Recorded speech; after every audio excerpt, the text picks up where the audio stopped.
morning, Nat. How you doing? Oh, really well. How are you? Good, thank you. I'm excited to hear what you have to say. There's a lot of cool grants and tenders and things happening throughout the year. So And a lot of money, over $80 billion in opportunities. Really? The government hands out. And that's just government. That's not including investors, which, it is a grant tender process we're talking about today. However, you can apply the same models to investors because they want to know the same information around, whilst they're convinced and persuaded because the individual sells them, at some point they need a business case or some documentation about, budgets, etc. So 80 billion. I don't know about the rest of you guys joining us live or watching on the replay. I'd be happy with 1% of that. So, let's see what magic you can weave for us, as I feel like Monty Burns now, like excellent. All right, let's kick off, shall we? Because I'm sure these things always get huge watches on the replay. So if you are watching it on replay, thank you for tuning in. Sadly, you're not going to get to ask any questions because we've got Nat here for the next hour, and her brain is just like an encyclopedic sponge when it comes to grants and tenders. So I'm so excited that you get to listen to her for the rest of the hour. So for those of you who don't know me, my name is Tracy Sheen. I'm known as the Digital Guide. I'm also the entrepreneurship facilitator for the Ipswich region, but I know I got to meet a lot of you guys last week. I think I'm losing track of days when I was in Cairns. So that was wonderful. Thank you to those people who came along to the LinkedIn workshops. Had a lot of fun, and I'll be back up in June. So looking forward to getting to know you all a lot better over the course of the contract. Got a bunch of online workshops and webinars coming up over the next couple of months. So keep an eye on the yep.business website. Make sure that you're subscribed to the newsletter and to the events so you're the first to hear about what we have going on, because there's so much I just can't. I'd take the hour, and that's not fair. You're not here to listen to me. You're here to listen to Nat. So I'm going to let her tell you all of the good stuff that she's done. Suffice to say, I'm going to share your emails with Nat, because I know one of the things we talked through yesterday is that she's got a bunch of resources that she's happy to flick you after that. And I know you're going to want them because trust me, this lady is amazing. The price of free admission, turn your cameras on, please, if you're, dressed, at least from here up. And, don't worry if you don't have makeup on. Just like to see your faces and know what you're thinking. Here comes Yolanta. I will be monitoring the chat for Nat. So, feel free to throw anything you've got in there. I might hang off towards the end because Nat does go at 1,000,000 miles an hour and she will cover a lot. So I'm sure most of your questions will be answered during the course of our time together. But if not, we'll make sure that we allow a bit of time. Told you there'd be stragglers, Nat. I was just, filling a bit of time because I thought, well, we're going to get a few people. Okay, so to Joy and Yolanta, both are still connecting to audio. You've missed all the important bits. So now I'm going to hand over to Nat. She's going to take you through the rest of the session, and I will sit here quietly, which is very hard for me to do. And Nat, over to you. Over to me. Wonderful. So great to see a few more of you come through. We might just beautiful. Excellent. So before we get started, I would like to first acknowledge the traditional owners of the country that you're all on today. I'm actually on Dubbaga and Willay people land in Wiradjuri, New South Wales. So I extend my acknowledgement to anyone here that's joining us that identifies as well. Thank you so much. And particularly to the elders. Oh, wonderful. Thank you, Tracy, for popping that acknowledgement in. That's gorgeous. And particularly for the elders in my community, I've had some wonderful experiences, but also wonderful experiences across the nation and learnt a lot. So thank them particularly for their knowledge sharing and generosity to me. We are going to be talking today about grants and tenders. There are so many opportunities. For those of you who have just joined us, over $80 billion and that's just government. So when we talk government, we're talking local, state, and Commonwealth or federal, if that's the term you use. That doesn't include all of the other opportunities that there are working with other businesses as well. And for grants, depending on the nature of, who you are and what you're doing, you may also be able to work with not-for-profits and charities in order to deliver the services that you're delivering to community. And feel free just to private message me if you like. In chat, I am, whilst Tracy's monitoring, and I do as well, because I'm used to, running them solo a little like Tracy. So feel free if there's anything you'd like me to know or any questions that you have along the way. Little bit of background for you. I have been in this space. I think my first grant that I ever won was the first I ever submitted, and the first tender also that I ever won was the first one that I have submitted. But at some point you lose out and you're like, oh, that's not good enough. Why did I lose? So that really, for me, developed a thinking around how do I improve? And if there's one thing that you take away from today, and one thing only, and that is your strategic thinking and attention to detail is really important in this piece. And attention to detail specifically. Tracy and I were actually working on a tender, and we were going through, and it was one of those kind of quick needs to be pulled together.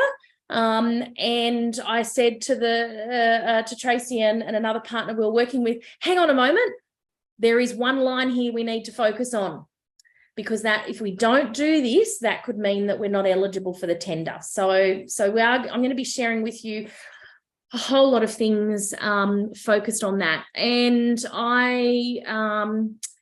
my success rate fluctuates between about 82.6 to about 85 or 86%, depending on the year. Last year it was 100%. So it just depends on what's happening.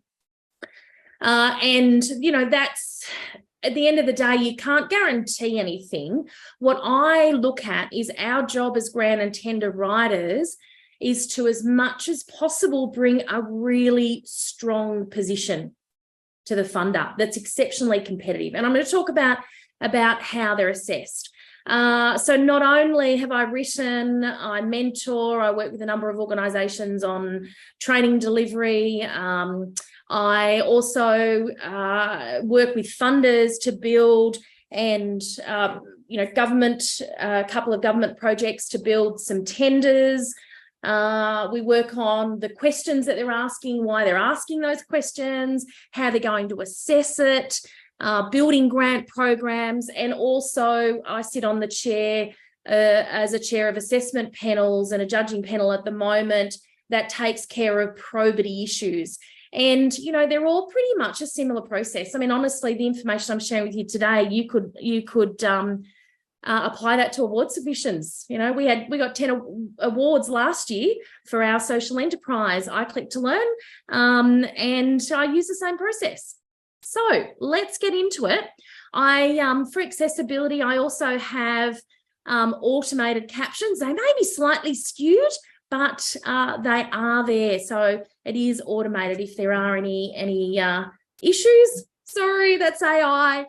And just let me know, please, if there's anything, as I say, that you want. So just to share with you, I started a social enterprise and we deliver online learning. We also use the proceeds. So we work with government. For example, we put a whole tender writing project together with Transport for New South Wales.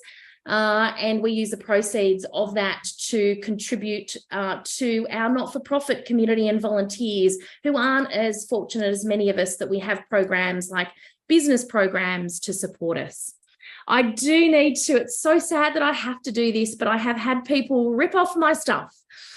So I do need to share with you. Even yesterday, I actually need to send a letter to New South Wales Treasury that another word for word copied a slide. So sadly, I can't believe it, but I have to say this, please be aware that this is for your information and for you to use in your organisation. This is not information for you to use for a commercial or non-commercial purpose otherwise.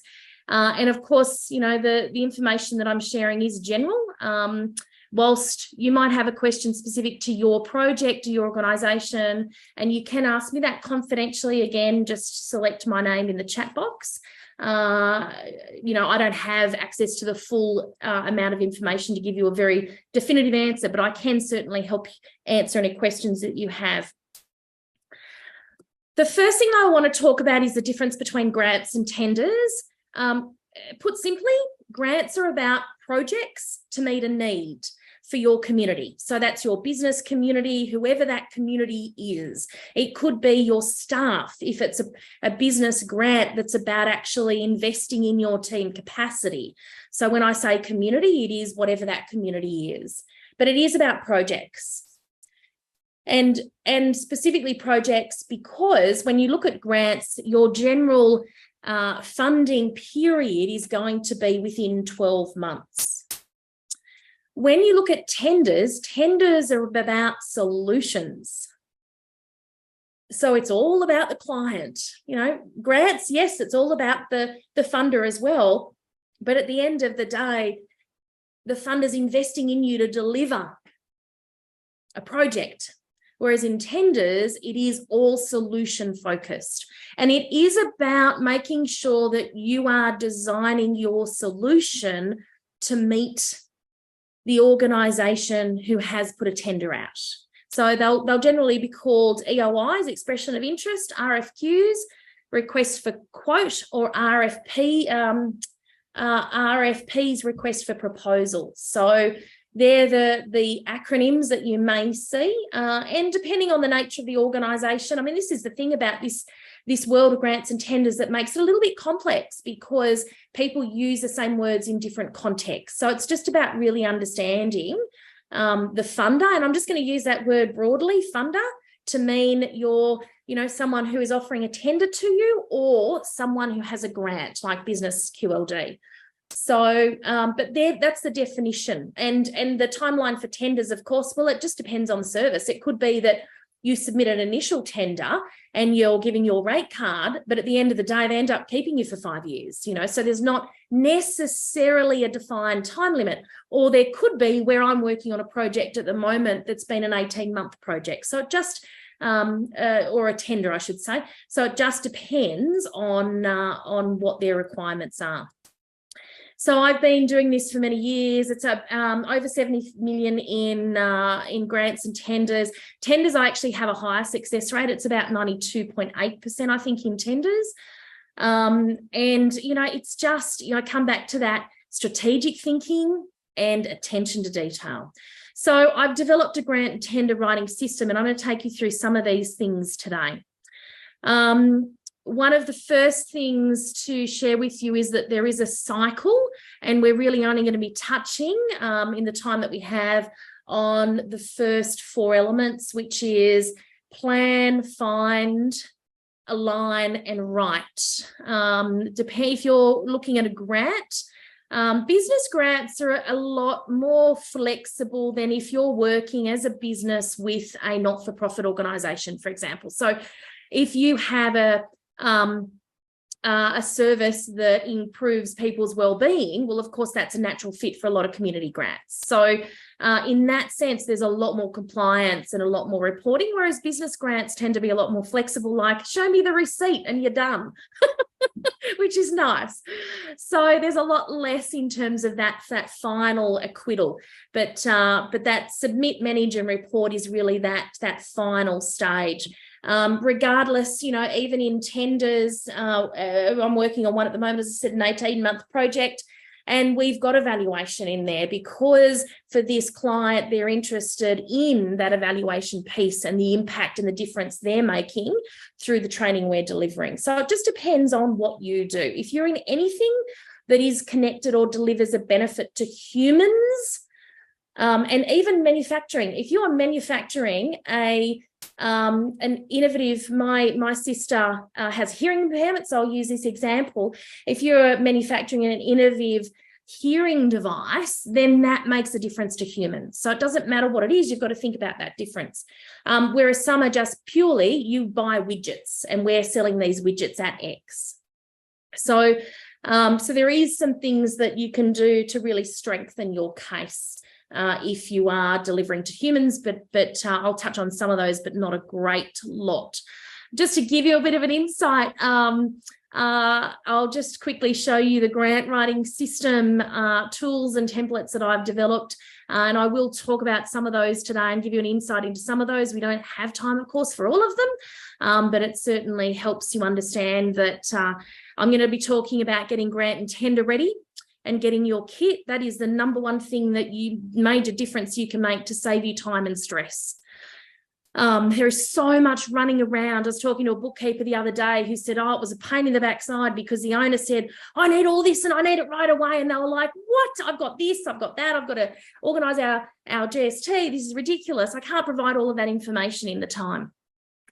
And they did provide the information, of course, but the problem is that the owner didn't have the time to actually assess if that information was really what they needed to support their submission. So getting ready is going to save you a lot of time and stress. I'm going to talk about planning. So that's project planning or business cases, or a solution plan if it's a tender. And then I'm going to be talking about actually deciding if this is the right thing for you to go for or not.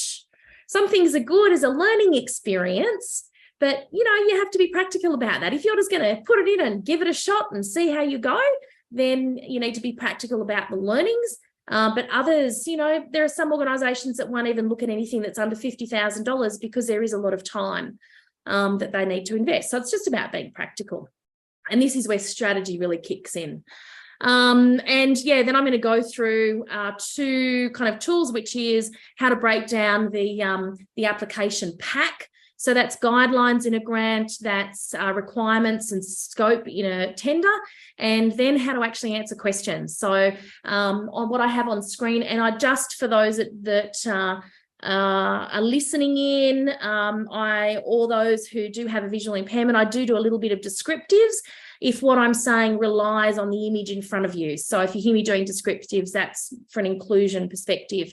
So what I have in front of you is an example of that flow. So for tenders, for example, it's about getting ready. It's about finding tenders and then actually getting the application pack or the tender pack, which is things like your scope of services, the conditions, a sample contract, all of those other related documents. They might want you to comply to the Privacy Act, for example. So what's their Privacy Act? You need to understand that.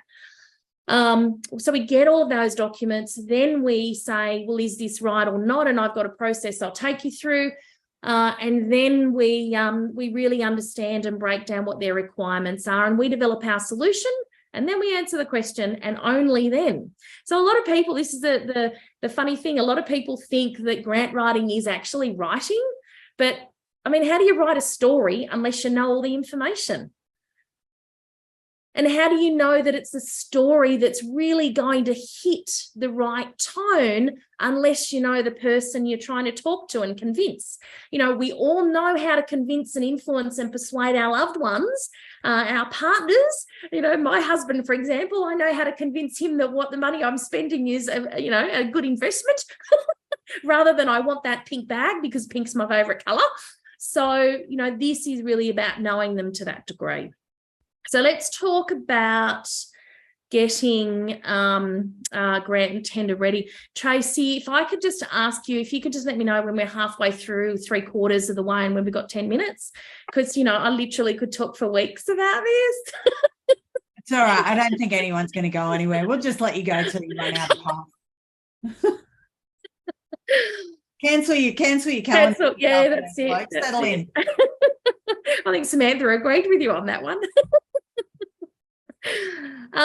Beautiful. So let's talk about planning. This is about getting all of your information ready and making sure it's in a kit. And I will send you basically a file structure. Let me just flip, for those that are watching the screen, let me just flip to another screen. I'll come back to this one. what I'll send you is a link that you can actually download a file structure all ready for you. So that means you can load it up to your Microsoft or Google Drive or whatever it is you're using. And this will be your, think of it as your single source of truth. I was doing one the other day. I just, workers' compensation was due in December. And I was sitting down the other week going, right, who are our current clients that I need to send this to? And some of them were like, oh my gosh, that's amazing. We've never had someone send us their renewed insurances. We're always having to chase them for weeks. But as soon as I received that in my email from my insurance broker, I saved it right into that file. And there was another client that had a compliance system already set up, and they emailed back and said, oh, that's fine. You receive an automated email from our compliance system. Can you please load it to that when it comes through? So there are some that are on the ball in terms of that insurance, but there are others that aren't. But ultimately this kit, and I'm just going to go back to that next or that last slide. Ultimately, this kit has all of your information in there. It has if you're a business and you need to provide financials to a funder, let's just say that there's a project and they're saying, okay, that's great. We need either a profit and loss statement or we need audited financials, depending on what their requirements are. You can say, great, going to that folder, getting it, loading it straight up. If you need to provide particular details about your business, like your ANZIC code. Does anyone know what their ANZIC code is? Some will actually ask for, I do. Some will actually ask for that. So this is all of that information you can put in there. You may also be asked things like a confirmation, and my brain isn't coming up with the right word here, but it's basically a confirmation from the tax office that you don't have any outstanding tax liabilities. So there are those sorts of things that from time to time you'll be asked for. And what you can do is it's not about just spending 2 weeks and getting everything. You can start building it and maintaining that folder. If you have the time, sure, get everything and put it in a folder and have it ready.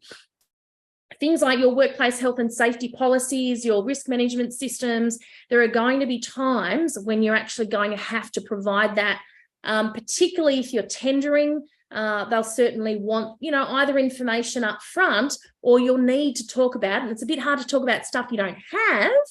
So you'll need to talk about it. You may not need to provide it until you get to a shortlisted stage, for example, but at some point you'll need to do this. Any licenses, you've got staff, you should have CVs, you should have what their qualifications are, you should have copies of that qualification. You need a short, sharp bio for all of your key team members that are working on delivering any of your solutions, or that are working on any of your projects. Now, this is the same as partners that you work with or people that you might subcontract to as well. So as much as, this is about shared reward, but it's also about shared risk. And they really want to make sure that they're minimizing their risk position. So you may be asked to provide that information up front, or it may, in terms of your subcontractors, or it may be something that they will ask you to validate that you're on top of. One of the examples, Modern Slavery Act, that's sort of coming into the fore. We're seeing a lot of that in government lately. And a lot of the times what happens is there's a policy that's developed and they're saying, okay, well, that's fine. If that's developed, we need to show, that we're actually undertaking actions to deliver that policy. And so we get this flow down effect. And then those that are funded by government are then asked to make sure that this happens.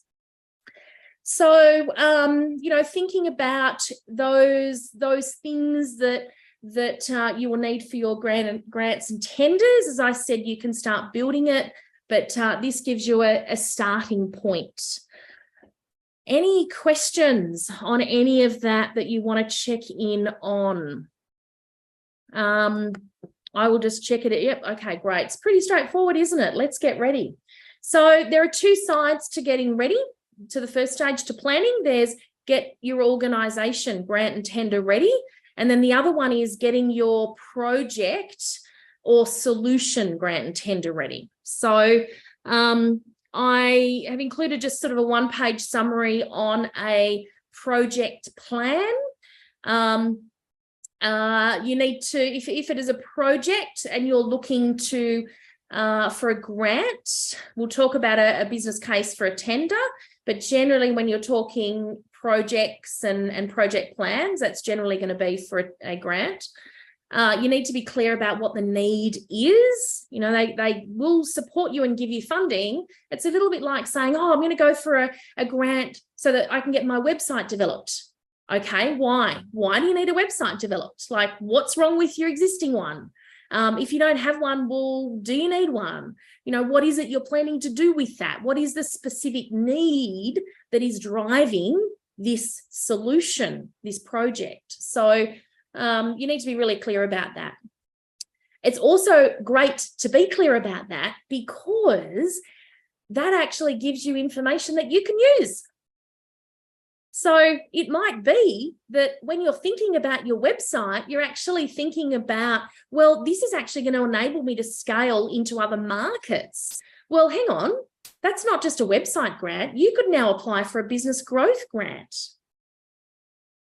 So actually thinking through all of the reasons why you need this project actually opens a lot more potential opportunities for you to get that project funded.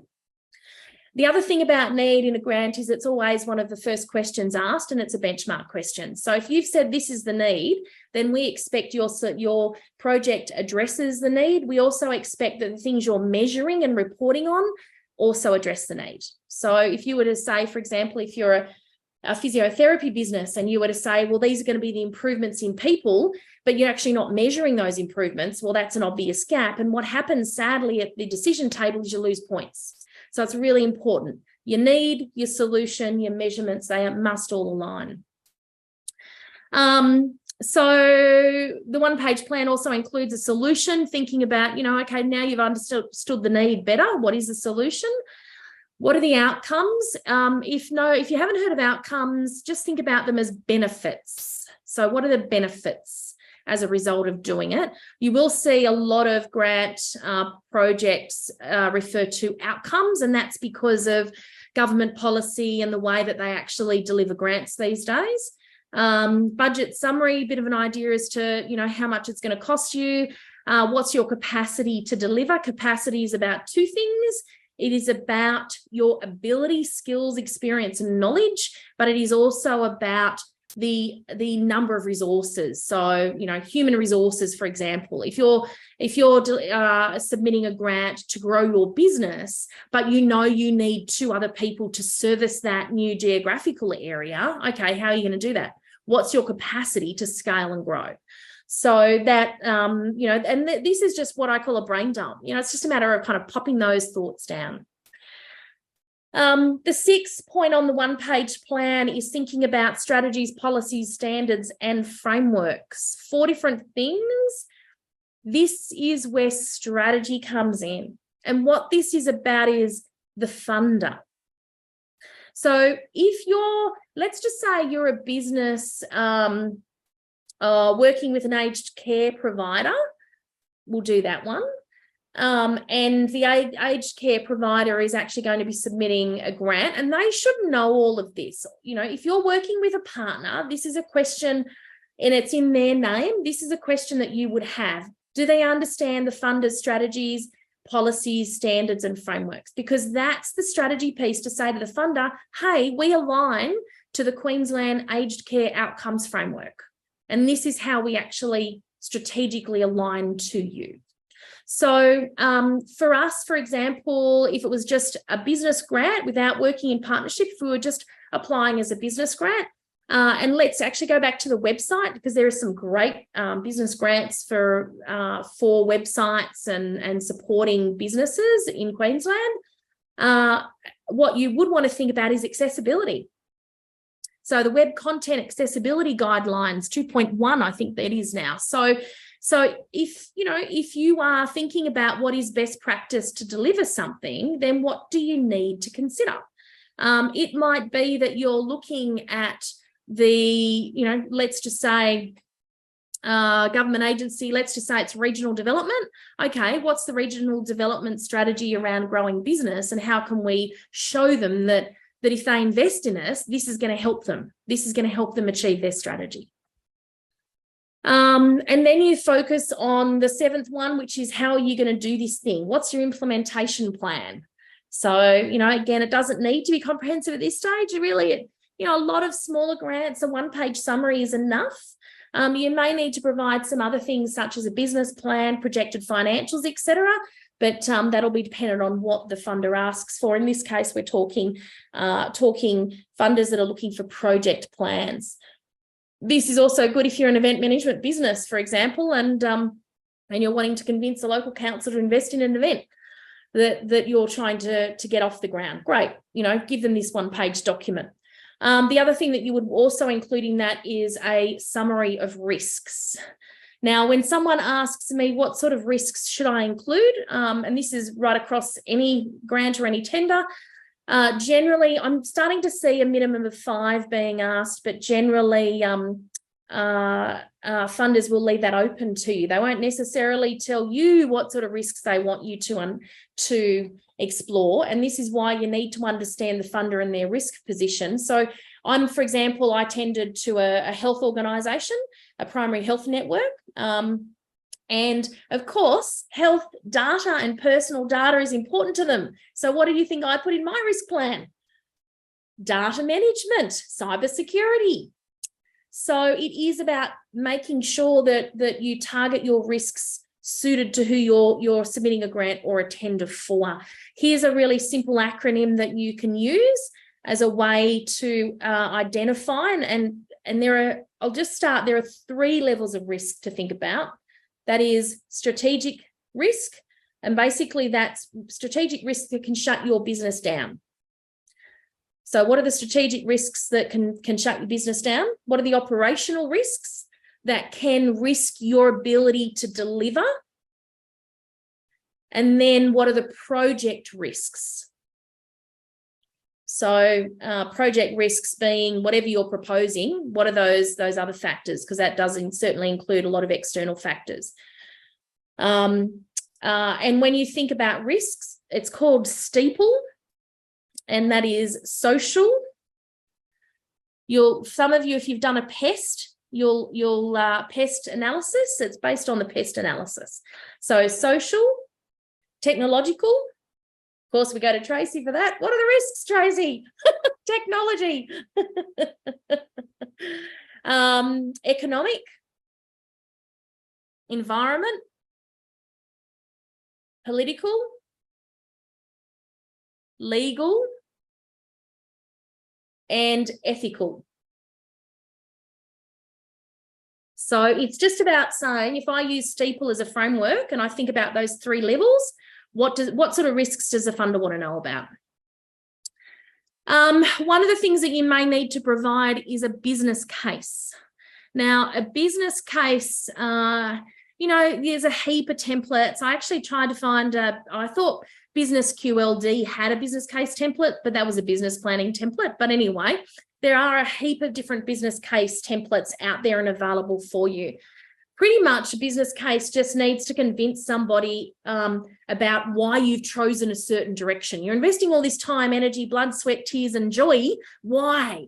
You know, why is it? And why is that the right decision? And have you thought, for example, if you're applying for a grant to buy a piece of equipment for your business, well, have you thought actually about asset replacement, renewal, and maintenance, for example? You know, where are you showing those? So a business case really helps to sort of demonstrate your positioning. Not if you're looking at infrastructure, particularly, definitely that needs to be factored in. In terms of smaller business grants, it's not something that should come along your desk often. So for some of you, you know, this is interesting information, but not relevant at the moment.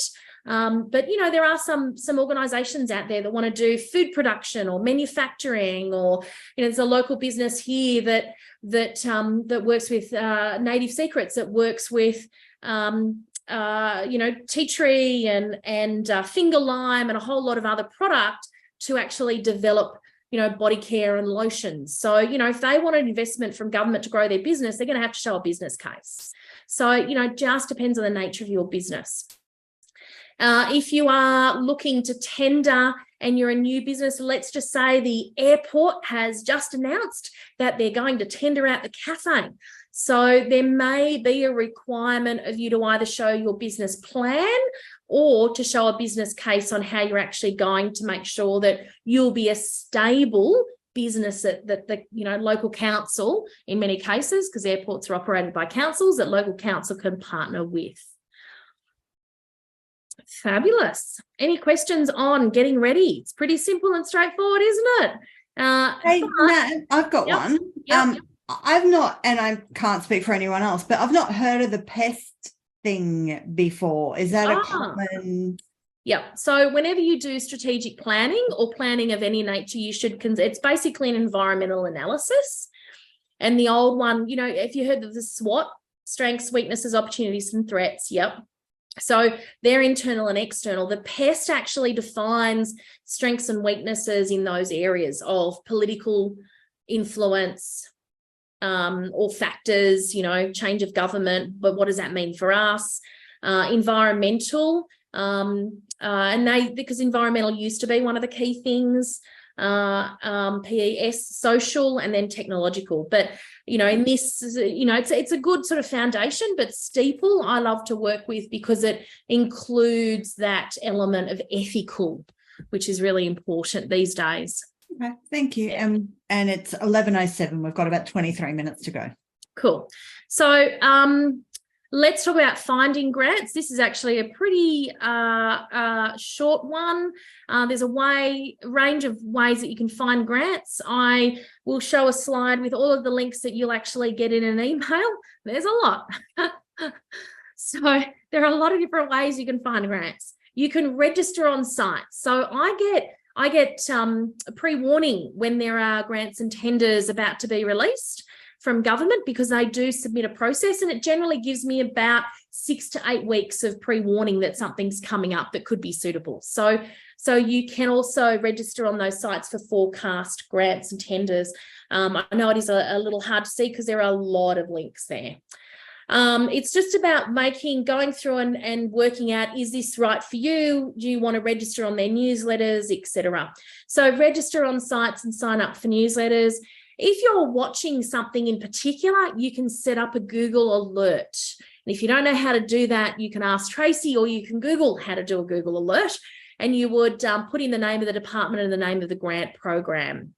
And the other thing that I like to do is what I call a reverse Google search. So if I'm looking for something, I want a funder that's already funding that thing, I will, and often funders don't share that they're the ones giving the money, but someone else will.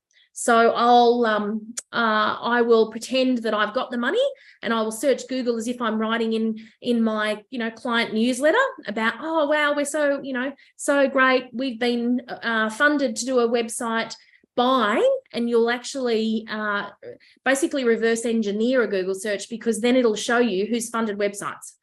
Because it's not necessarily a funder that's shouted about it, it's going to be someone who's received it, who's been talking about it. And that can lead you to a potential funder. Look, the other one, of course, is, identify those relationships that can be influencers and that you can develop and work jointly together. If you're a lawn mowing business, it's like, oh, okay, well, who's a cleaning business I want to work with? Let's actually put in and join forces on tenders so we can actually offer a whole solution. I worked on one project where they wanted grant and tender writing. It needed to be online video production, and we needed to do face-to-face workshops, and it's an element of mentoring. And the person that came to me and pitched it to me was the one that wanted to do mentoring, because they were some grants and tenders more so, but there are a couple of grants actually do closed invitation only. So this was an invitation only. They had approached another grant writer that I know and work with, and she came to me and said, well, I'm happy to do the mentoring, but can you do the other stuff? And I'm like, sure, we do online training, et cetera, not a problem. When you have identified a grant or a tender that you want to apply for, download all of those documents, the application pack, I call it, or the tender pack or the grants pack, but just the application pack's a broad term. It'll either be scope of works if it's a tender, guidelines if it's a grant, conditions, any sample contracts, application forms, any templates they provide to you. A lot like budgets in templates because they can compare apples and apples. Sign up for any addendums, and these are generally frequently asked questions or questions that they're asked in the process that they have to share the answer with everybody, and any strategies that they mention. So download all of those documents. Just a note, the term guidelines really should be rules, not guidelines. So all of these things are things you need to comply with. Some tenders, you can actually submit an alternative solution rather than what they're proposing. If you look at it and go, that's not going to work because of XXX, if they have stated, you could always also ask if they haven't, but generally they'll only accept alternative tenders if they've stated it. And that's saying to them, yeah, look, there are some good things, but this is actually what's going to work. But what you need to do is you need to work out if it's right for you, because you don't want to waste time and energy. And we don't have the stats for tenders, but I have the stats for grants. Over 54% of grant applications started do not complete and submit. And that's because people realize either run out of time or they realize it wasn't right for them. So let's deal with the, is this right to spend time on? We go through a go, no-go decision checklist for grants and tenders. So first of all, are we eligible? If we're not, could we partner with somebody, or auspice, which is a grant term, auspice. For tenders, you think partnerships or subcontract.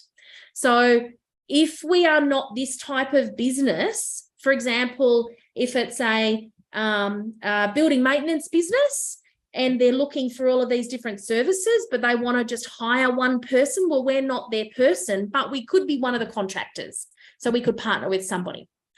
And you generally look at legal and tax eligibility there, as well as what it is you want to do, which I'll talk about in a moment. Look at why they're tendering out. What is the problem they're trying to solve? Or if it's a grant, what's the area they want to invest in? Is this right for us? Do we align to those things? Check the project and budget suits. If it's a grant, will they fund those types of projects? Are they giving out as much money as I need? And look at the compliance elements. What are your requirements? What are you required to comply with? Insurance is a common one. Sometimes, for example, I submitted a tender last year that we won. They wanted 20 million insurance. We hadn't bothered upping it for a couple of years because we were working on a lot of smaller projects. And I thought, okay, great, got onto the broker, said, can you please up it to 20 million for me? And we submitted it so it was compliant. But if you only find out that on the last day, good luck trying to get it increased. You won't be able to submit. So unless, there are very few that allow you to submit on the condition that you will comply when they give it to you, very, very few. And this is why it's important to know all this up front, because you've got then time. You're not going to be like other people that run out of time, which is probably, where are we at? 10 minutes, Trace? Roughly, yeah. So look at the priorities that they're interested in. For some, it's a geographical area. For example, the Northern Australian Regional Development Project was for Northern Australia. So there might be it was called that, so it kind of gives you a hint. You probably know it's not for you, but look at any priorities that they might have. So there might be some business grants that are particularly funding an area that's currently in drought or flood or whatever it might be. Understand their strategies and policies, understand the criteria. Tenders, you will be told the criteria, and I'm just about to talk about assessments in a moment. I'll show an example. Grants, you don't get told about criteria as much. So there are some grants that do, but few. It's mostly tenders that you'll get told exactly what the criteria is and the weighting. So you need to demonstrate value for money, and that's worth 30%, for example, you know, the value. And often you'll find questions mapped to exactly that criteria. Grants sometimes a little murkier. It's actually harder to understand the evaluation criteria if they don't tell you. Many do not tell you the weighting, and many don't have questions aligned. So there's a bit of strategy, and you know, if you come across that, you'll have my details. Feel free to reach out, but we just don't have time to cover that kind of thinking. But just to be aware, it is important. Language is a big one as well. You know, if you use a different term to the funder, change it for the tender. Use their term.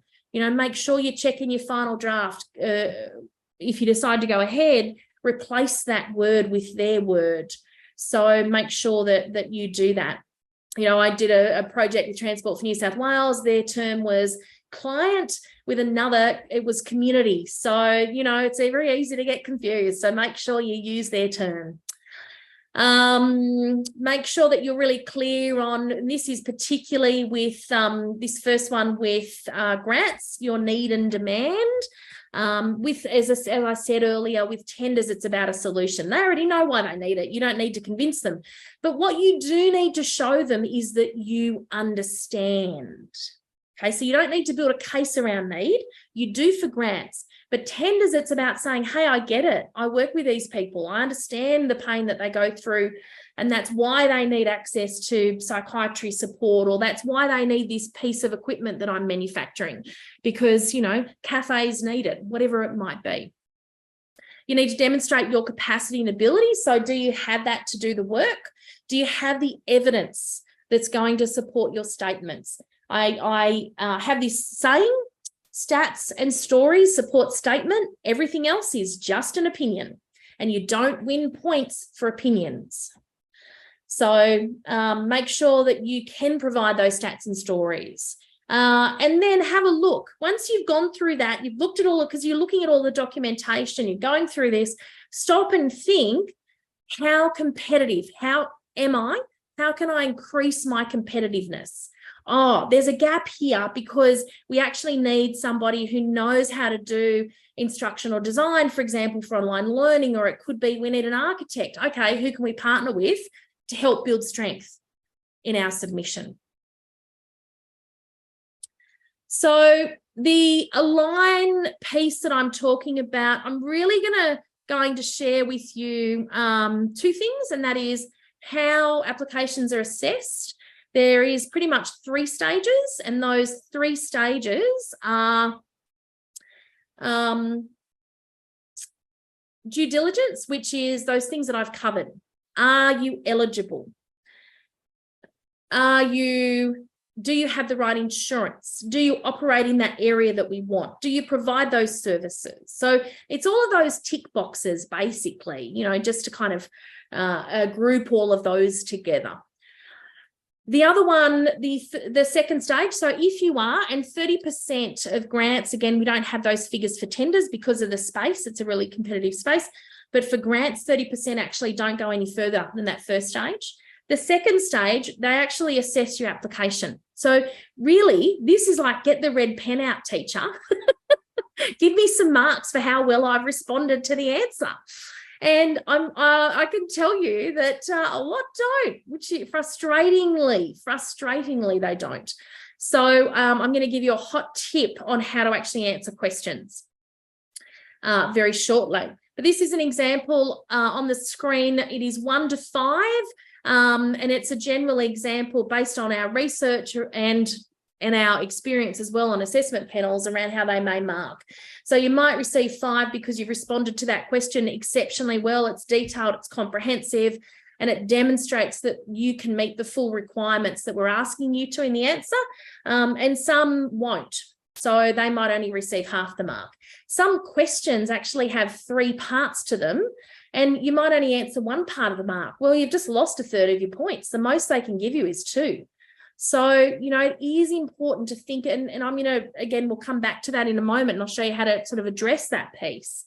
The third stage is that they use the weighted criteria. If you know what that is, that's great. You can think about it. You can I did a grant for a business, and it was one of the evaluation criteria were value for money, but it didn't have a question for value for money. So I had to actually weave that value for money response into another question to make sure that they had information. And it was basically, we already have the existing partners and the existing service footprint.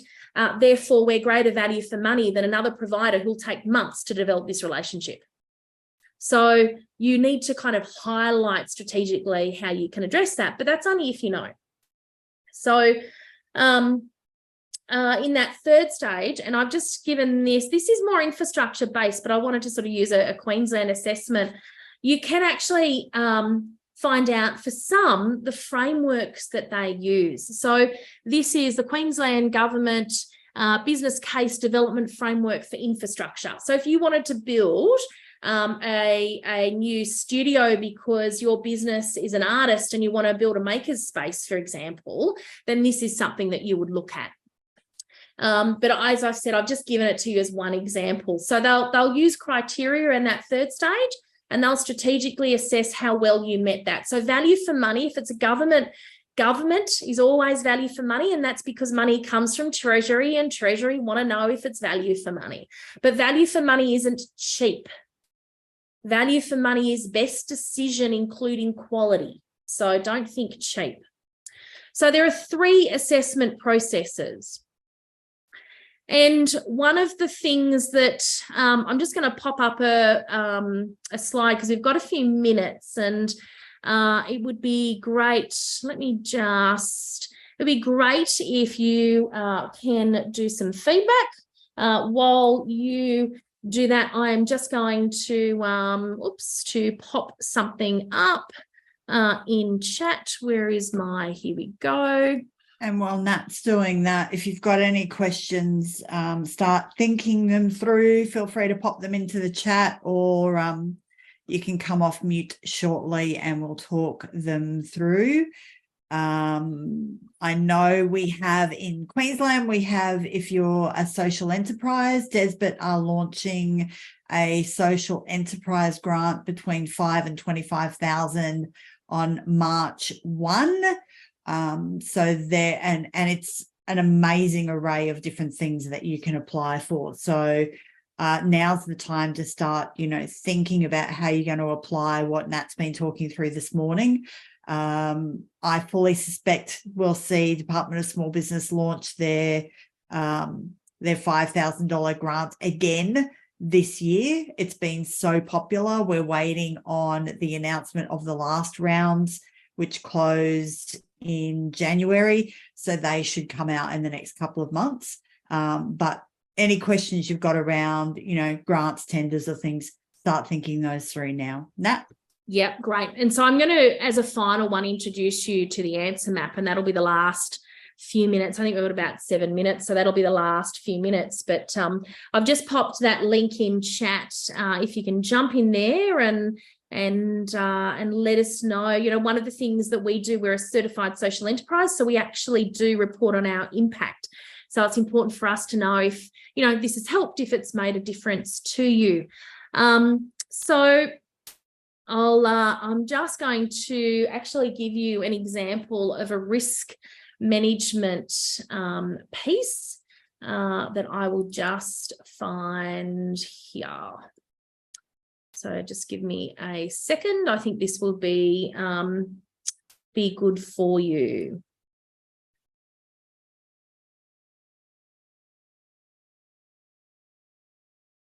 Has anyone applied for any grants? Has anyone had a crack and been successful or not been successful? Or I'm interested to know what about today encouraged you to sign up. Are you looking for money? I mean, we're all looking for money. That's a silly question. Look behind the sofa. What's your thinking? What's your business? What are you looking for? Anyone want to come off mute while Nat's finding that stuff and share?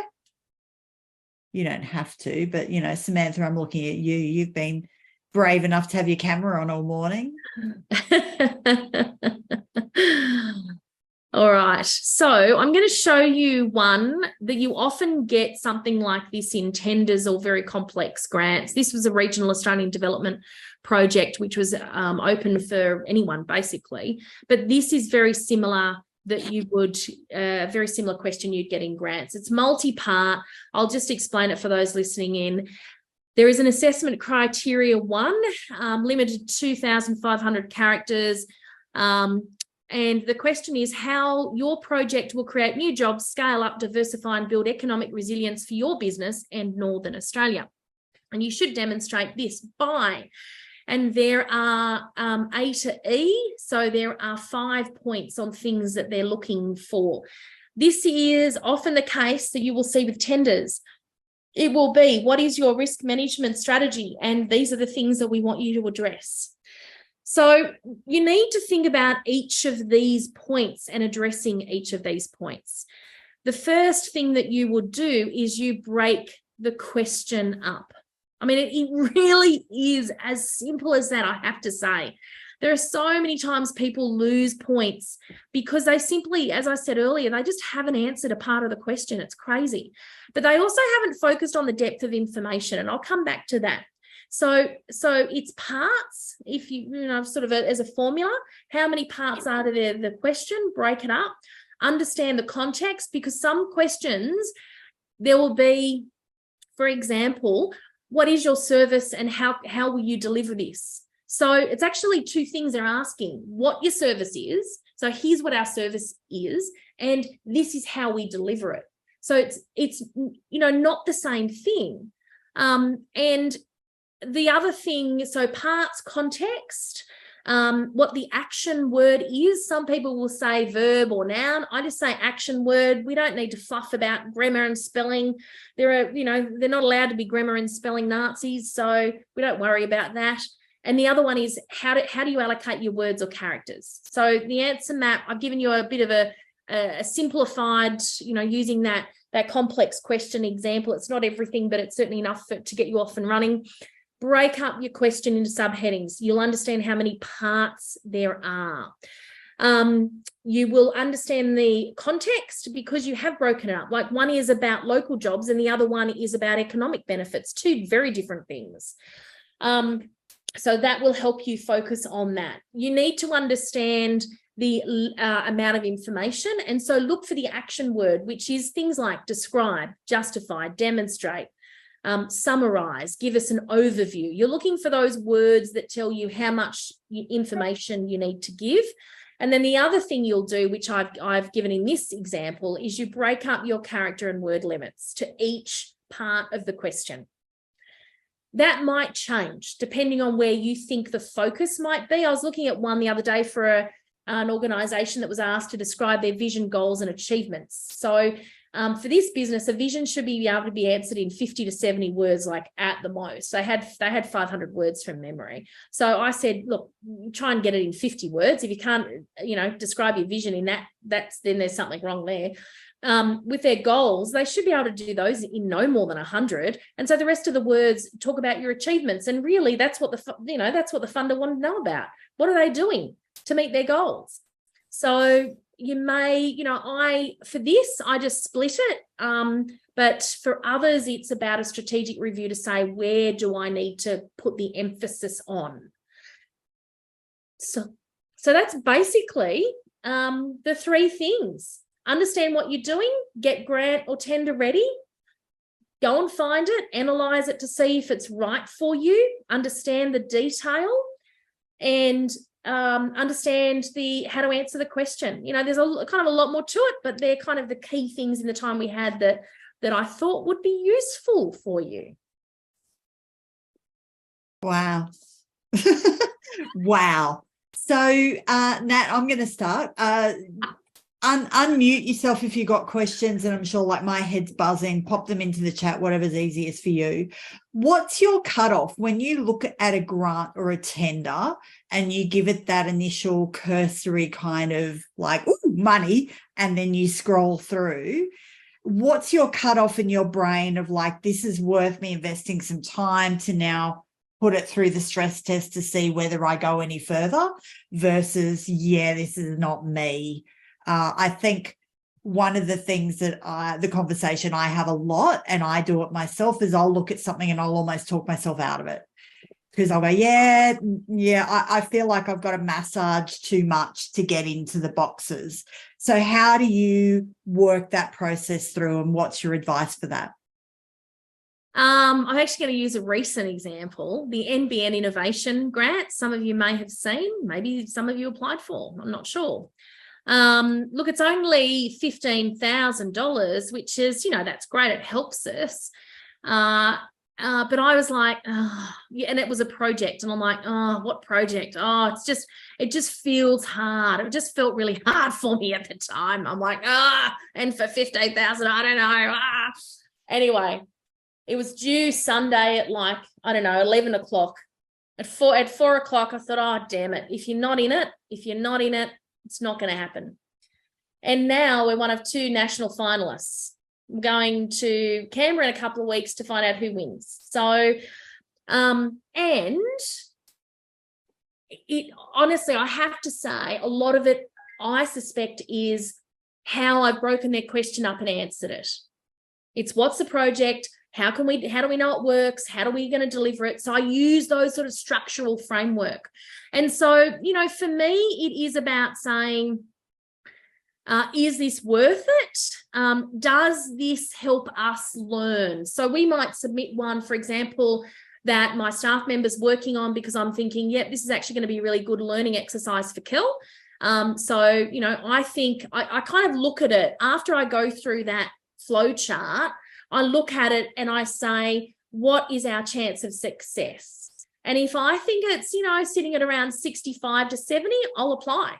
If I think that it's less than that, it's how do I strengthen it? Or is it still worth doing because they haven't promoted it that broadly? There may not be that many applications. And I know that, like the NBN approach, I know that I can answer a question and structure it in a way that they're going to really like it.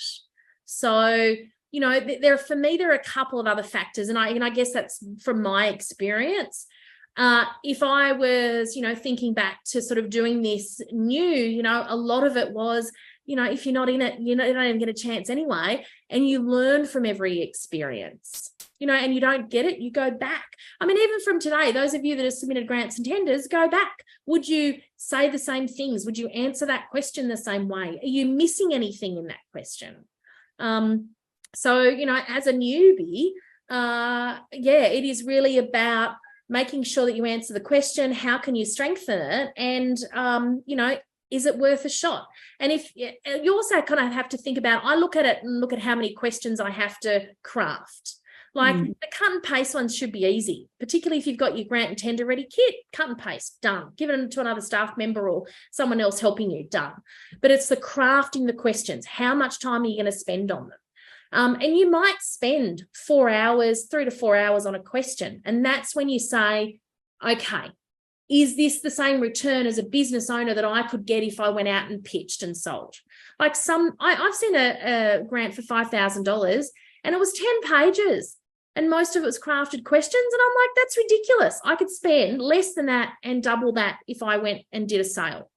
So some of it you need to kind of think about opportunity cost. Yeah, excellent. Folks, we're at time. So Tennille's just said, thanks for the info, time and energy. Got to go. Appreciate the information. Does anyone have any questions? Feel free to come off mute, pop them into the chat while we're waiting for that. I do need to let you know that Nat has a book coming out. I do. I'm so excited about this. Because if you think that Nat's head just exploded all over your screens this morning, wait till you get a hold of this 80,000 plus chunker that's going to come out. It's got like 95 years of experience jammed into the pages, and it's called Nat. Win the grant with the grant writing system. Win the grant with the grant writing system. Yeah. So keep an eye on my socials, the digital guide. I'll be promoting the hell out of it. And I'm super excited about this book. I think it's going to win people a lot of money and be an amazing resource. Jay's saying, thank you, all great info. Samantha's saying, are we able to get some information from the slides? And congrats on the book. Samantha, with your okay, I will pass on the registration details to Natalie because she said she's got a bunch of resources that she's happy to share. So I will certainly do that and expect that you'll get a follow-up email from Nat in the next few days. This session has been recorded, so you will also get a copy of the recording separately. That will come from me. Give us about a week for that to come through because, you know, it's going to take a long time to download all that information off the web because, you know, the more dense information, the longer it takes to download and edit. No questions. I can't believe that everybody's sitting there just going like, I have everything I need. Nat, where do you suggest for Queenslanders, and this might be a little difficult for you because I know you're based in New South Wales, where do you suggest that we start?